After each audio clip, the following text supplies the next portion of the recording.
નમસ્કાર દોસ્તો, આજે આપણે એક નવી સિરીઝ શરૂઆત કરવા જઈ રહ્યા છે. એ પહેલા હું એક મોટિવેશન સૂત્ર તમને જણાવીશ.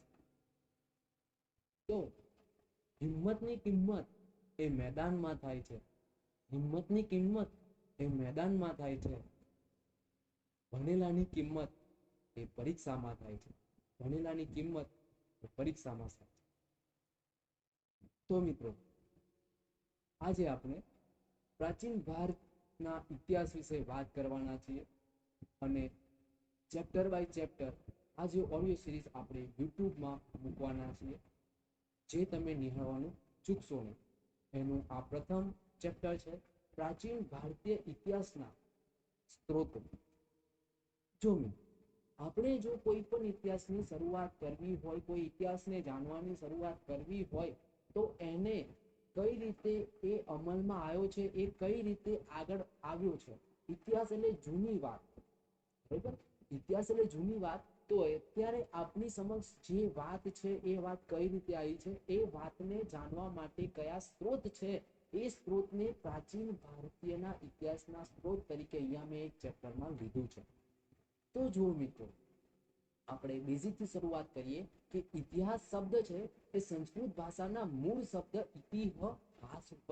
ઇતિહાસ પરથી ઉતરી આવ્યો છે, અને જેનો અર્થ એ થાય છે કે આ પ્રમાણે હતું. પહેલા આ પ્રમાણે હતું એનો આ શબ્દ અર્થ થાય છે. ઇતિહાસના પિતા તરીકે હેરોડોટસને ઓળખવામાં આવે છે. અહીંયા ઇતિહાસના પિતા કોને ઓળખવામાં આવે છે? હેરોડોટસ. તો ઇતિહાસના પિતા તરીકે ઘણા બધા ક્વેશ્ચન ટ્વિસ્ટ કરીને પૂછાઈ શકે છે. તો આ ક્વેશ્ચન યાદ રાખજો. હવે આગળ ને આગળ બીજા પિતા આવશે, ઇતિહાસના જ પિતા હશે, કઈ ના પણ એ ધ્યાનમાં રાખીને તમારે જવાબ આપવાનો છે. હવે જોઈએ આપણે કે ભૌતિક અવશેષો. તો ખોદકામ અને અન્ય રીતે મળેલી જે વસ્તુઓ ઉપર ઉંમર જાણીને ઇતિહાસ જાણવામાં આવે છે. વસ્તુ કેટલી જૂની છે ને, એ રેડિયો ડેટિંગ પદ્ધતિ દ્વારા જાણવામાં આવે છે. બધી સજીવ વસ્તુઓ એક પ્રકારનું રેડિયો એક્ટિવ કાર્બન હોય છે, જેને કાર્બન 14 તરીકે ઓળખવામાં આવે છે. રેડિયો એક્ટિવ હોવાના કારણે એ ચોક્કસ દરે સૂક્ષ્મ કણોને ઉત્સર્જિત કરે છે. જ્યારે મનુષ્ય, પશુ, છોડ અને જીવિત હોય છે, ત્યારે એ વાતાવરણમાંથી શું કરે છે? કાર્બન 14 લે છે. જ્યારે જીવિત અવસ્થામાં મનુષ્ય, પશુ, છોડ જીવિત હોય ત્યારે અને એટલી જ માત્રામાં કાર્બન 14 ગુમાવે છે જ્યારે જીવિત વસ્તુ મરી જાય છે. ત્યારે તે વાતાવરણમાંથી કાર્બન 14 નથી લઈ શકતું, પરંતુ તે એક નિશ્ચિત દરે એ કાર્બન 14 ને ગુમાવવાનું ચાલુ રાખે છે. આમ કોઈ પણ વસ્તુ વિહિત કાર્બન 14 માત્ર દ્વારા ભૌતિક શાસ્ત્રી અનુમાન લગાવે છે કે તે વસ્તુ લગભગ કેટલી જૂની છે. આ એક સ્ત્રોત થયો ભૌતિક અવશેષ, જેમાં મહત્વનો ભાગ ભજવે છે કાર્બન 14. તો આ એક પોઈન્ટ યાદ રાખવાનો, કાર્બન 14. એના ઉપરથી જે આપણે લિસન કર્યું કે જે સ્ટોરી છે એ સ્ટોરીને યાદ રાખવાની કોશિશ કરો. હવે આગળ બીજો જે સ્ત્રોત છે એ સિક્કાઓ છે. તો સિક્કાઓના અધ્યયનને પહેલા તો શું કહેવાય છે? તો એને મુદ્રા શાસ્ત્ર કહેવાય છે, અને અંગ્રેજીમાં એને ન્યુમેસ્ટેમેટિક્સ કહેવામાં આવે છે. પ્રાચીન સિક્કાઓના અધ્યયનને અનુમાન લગાવાય છે. દાખલા તરીકે ગુપ્ત કાળમાં સોનાના સિક્કા સૌથી વધારે બહાર પાડતા. તો સોનાના સિક્કા કયા કાળમાં હતા? તો અહીંયાથી આપણને ક્વેશ્ચનનો આન્સર મળી શકે છે, ગુપ્ત કાળમાં. આથી ત્યારે વેપાર વાણિજ્ય વધારે ઉત્કૃષ્ટ કહી શકાય કે સોનાનો સિક્કો ગુપ્ત કાળમાં મળતો હતો, એટલે એનું વેપાર વાણિજ્ય ઉત્કૃષ્ટ હતું. હવે સૌથી પ્રાચીન સિક્કાઓને આહત સિક્કા તરીકે ઓળખવામાં આવે છે. તો સૌથી પ્રાચીન સિક્કાને કયા તરીકે ઓળખાય છે? આહત સિક્કા તરીકે, જેને સાહિત્યમાં કાસાળ પણ કહેવાય છે. સર્વપ્રથમ સિક્કાઓ પર લેખ લખવાનું કાર્ય યવનોએ કર્યું. સિક્કાઓ પર જે અત્યારે તમે જોઈ શકો છો, એ લેખ લખવાની શરૂઆત ક્યારથી થઈ છે?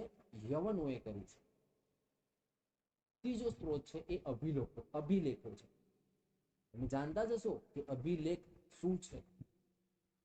તો તેના અભિલેખના અધ્યયનને કહેવાય છે પુરાલેખાશાસ્ત્ર.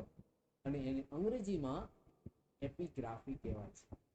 ઉપરાંત તેના પ્રાચીન દસ્તાવેજોને તિથિ અધ્યયનને પૂરા લિપિ શાસ્ત્ર કોને તિથિ અધ્યયનને પૂરા લિપિ શાસ્ત્ર કહેવાય છે અને અંગ્રેજીમાં પેલિયોગ્રાફી કહેવાય છે. હાથી ગુફાના અભિલેખ કઈ ગુફા હાથી ગુફાના અભિલેખમાં ભારત વર્ષનો ઉલ્લેખ કરેલો છે. એરણના અભિલેખમાં સતી પ્રથાનો પહેલો લેખિત પુરાવો મળે છે. સતી પ્રથાનો સૌથી પહેલો લેખિત પુરાવો ક્યાંથી મળે છે? એરણની ગુફામાંથી મળે છે. મહત્વના અભિલેખ અભિલેખો કયા કયા મહત્વના છે? તો હાથી ગુફાનો અભિલેખ એ કોણે બનાવેલો? કલિંગના રાજા ખારવેલે બનાવેલો. બીજો ભીતરી અભિલેખ એ સ્કંદગુપ્તે બનાવેલો. પ્રયાગ સ્તંભ લેખ એ યશોધર્મને બનાવેલો. નાસિક અભિલેખ એ ગૌતમી વલશ્રીએ બનાવેલો. એહોલ અભિલેખ એ પુલકેશી બીજાએ બનાવેલો. હવે મૌર્યોત્તર ગુપ્તકાળ અભિલેખ કાર્પસ ઇન્સ્ક્રિપ્શન્સ ઇડિકેરમ નામની ગ્રંથમાળામાં સંકલિત કરાયા છે. સૌથી જૂના અભિલેખ હડપ્પા સભ્યતાના કેટલાક અવશેષો પર જોવા મળે છે. સૌથી જૂના જે ઉકેલી શકાયા છે તે ઈસવીસન પૂર્વે 3જી સદીના અશોકના અભિલેખો છે. અહીંયા મિત્રો અભિલેખ છે ને એ આપણે જોઈ શકીએ છીએ પણ એની લિપિ ઉકેલી શકાતી નથી. તો એને સૌ પ્રથમ જે ઉકેલાયેલો જે અભિલેખ છે એ અશોકનો અભિલેખ છે. 3જી સદીનો માનવામાં આવે છે. હવે વિદેશી યાત્રાળુઓની નોંધ ચોથો પોઈન્ટ છે કે ઇતિહાસના સ્ત્રોત જાણવા માટેના વિદેશી યાત્રાળુઓની નોંધો. હવે વિદેશી યાત્રાળુઓની નોંધો કઈ રીતે કામમાં આવશે? તો અહીંયા ધારો કે પ્રાચીન સમયમાં ચીનમાંથી ભારતમાં આવેલા કોઈ યાત્રાળુઓ કોણ છે? ફાહિયાન છે. તે તમે જાણતા હશો. તો આ ફાહિયાન છે તો એ ફાહિયાને શું કર્યું? તે ફાહિયાને આખા ગુજરાતમાં ફર્યો, ભારતમાં ફર્યો અને જે એને ગમ્યું, જે કામની વસ્તુ હતી એને લેખ લખી અને એ વસ્તુ અત્યારે હાલ ત્યાં સંગ્રહાયેલું છે. તો આ સંગ્રહાલયમાં સંગ્રહાયેલી વસ્તુ એની નોંધ તરીકે, એક પુરાવો તરીકે અને એક સ્ત્રોત તરીકે આપણે ઉપયોગમાં લઈ શકીએ છીએ. તો ચલો જોઈએ કે સૌપ્રથમ સિકંદર ભારત પર આક્રમણ સમયે પોતાના સાથે વિજય વૃત્તાંત આલેખવા માટે ઇતિહાસકારોને લાવ્યો હતો. કોણ હતું જે સિકંદર પાસે ઇતિહાસકાર હતા? એ એરિસ્ટોબુલસ નિયાકસ. સિકંદરના અનુગામી સેલ્યુકેટ નિકેટરના રાજદૂત મેગસ્થનીઝનો ગ્રંથ ઇન્ડિકા એ એક વિદેશી યાત્રાળુઓની નોંધમાં આવે છે. એટલે કે સિકંદરનો અનુગામી એટલે ના જેનો સેલ્યુકેટ નિકેટર કે એનો રાજદૂત કોણ હતો? મેગસ્થનીઝ હતો. અને એની પુસ્તક કઈ છે? ઇન્ડિકા. એ સૌપ્રથમ પ્રાચીન ગ્રંથ માનવામાં આવે છે જે અત્યારે હાલ હયાત નથી. ગુપ્ત સમયમાં ચીની યાત્રી ફાહિયાનનો ફોકવાકી ગ્રંથ સુગ્યુન નામનો ચીની બૌદ્ધ યાત્રાળુ ઈસવીસન 518માં ચીનમાંથી ભારતમાં આવેલો. હલો દોસ્તો, ની નકલ કરીને લઈ ગયેલો. કોણ?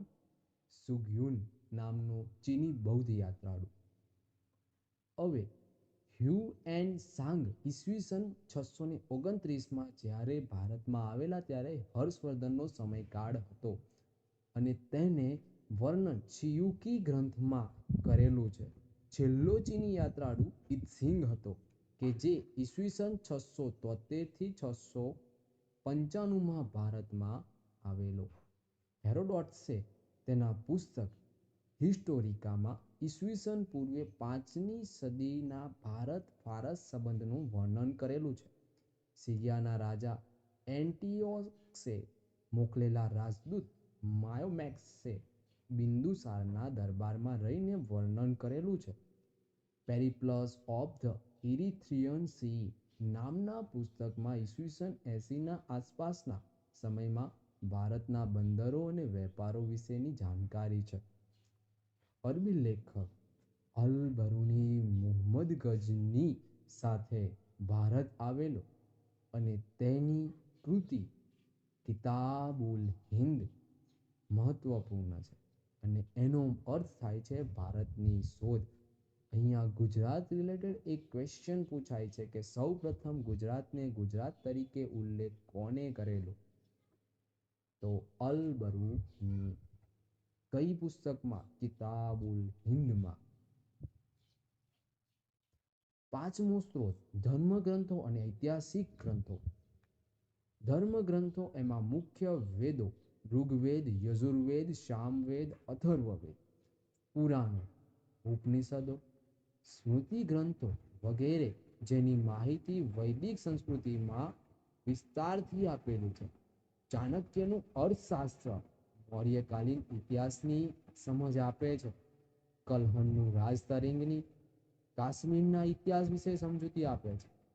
પાણિનીનું અષ્ટાધ્યાયી જાતક કથાઓ, કલ્પસૂત્ર, પતંજલિનું મહાભાષ્ય વગેરે.